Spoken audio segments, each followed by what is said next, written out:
આપણે બધાએ ત્યાંથી શરૂ કરવાનું છે. હું બ્રહ્મરૂપ છું, હું ગુનાતીત છું, હું દાસાનું દાસ છું, હું ચરણરત છું. મેરા મુझ में कुछ નહીં, મારામાં કશું છે જ નહીં. હું કોઈને જોઉં, કોઈનું જોઉં નહોતું, વિચારું, કોઈના વિશે ભાવફેરમાં જાઉં, તરત જ સ્વભાવ અંદર હૃદયને વિશે એક દર્દ ઊભો થવો જોઈએ કે મને એવો કોઈ અધિકાર નથી.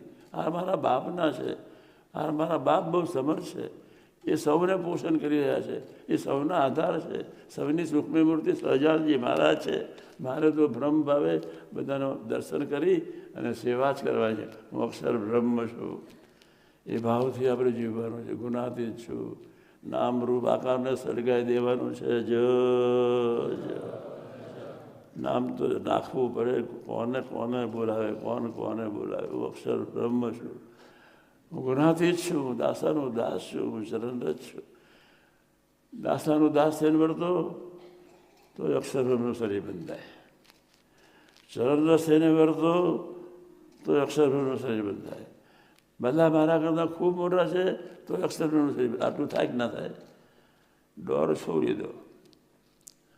ભગવાન સ્વામિનારાયણનું નામ લેનાર આપણા કરતાં ખૂબ મોટા છે, ખૂબ મોટા છે. એ કેટલો નસીબદાર પરાત્પર પુરુષોત્તમ નારાયણના નામનું ભજન કરે છે.